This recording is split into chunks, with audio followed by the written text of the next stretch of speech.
Our next guest was the 2020 Southern Conference Coach of the Year at East Tennessee State University.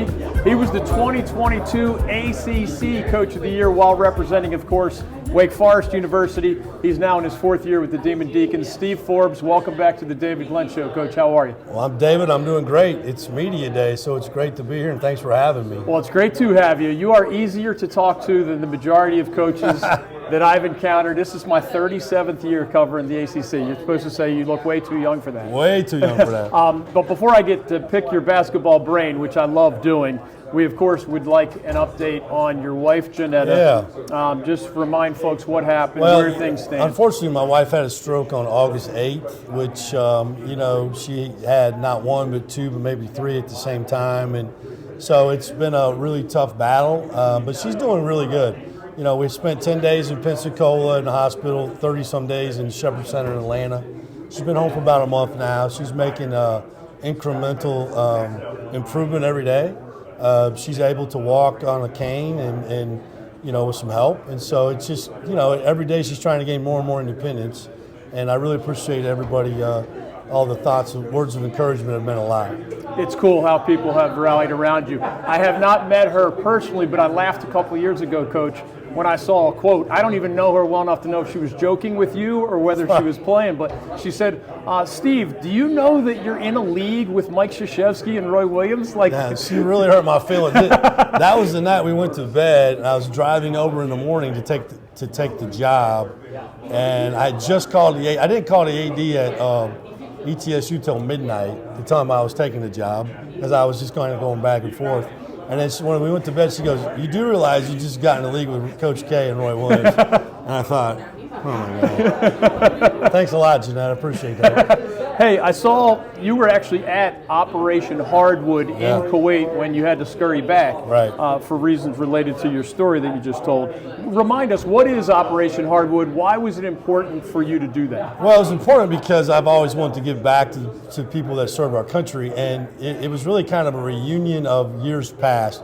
It started during, I think, the Iraqi conflict when Coach Izzo, Coach Prosser, the very last game Coach Prosser ever coached before he passed was in Kuwait City. Coach Gaudio went. There's Coach Izzo. There's been a lineage of coaches. And so basically what we did, we fly over there, and then we, after the people on deployment there do their job on duty, they come and play in these tournaments at night. And so it was really interesting. I wasn't there very long. I was only there 3 days and had to come back. But it was very competitive. I was with Tim Floyd, Pete Gillen, Kermit Davis. Jeff Jones was the one that invited me over. And I just was really excited to do it.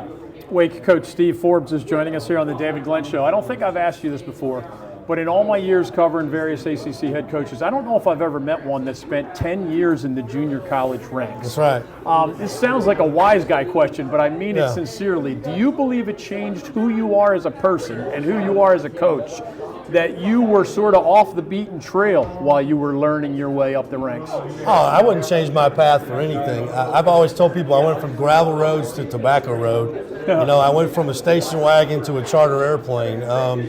It is who I am. One thing about junior colleges, and it's kind of apropos to today's environment, is that you have a constantly changing roster. Yeah. And so I had dealt with that. Plus, I just really, you learn to coach. You don't have a huge staff. It's just you, maybe another guy. And you learn through all this experience. And I think that's something that young coaches don't have. The greatest thing was helping young people turn their dreams into reality. And you can really help those kids move on to the next level. I follow you on Twitter, and you posted a Ted Lasso photo. I did. With the sign "Believe." Was that just a fun thing to do, or are you invested in that show, and what do you like about it? Oh, completely invested.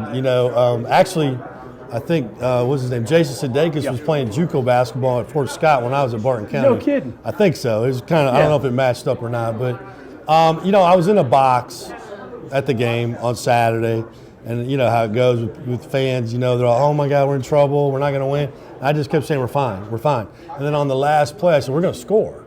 And everybody looked at me, I said, you just got to believe, right? And that's what made me think of that. But I think there's a lot of lessons to be learned from old Ted Lasso. Are you like him in some ways, different than? I mean, he's a fictional character. You're a real coach. But I mean, I got some qualities with him. He's a little quirky, maybe a little more quirky than me. But he likes to quote a lot of useless facts, and my family teams to tell me I have a lot of useless facts in my head.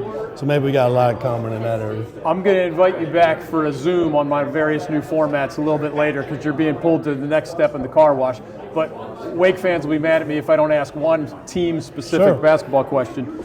Obviously, Tyree Appleby was fun to watch, amazing player, first team All-ACC, now playing pro ball overseas.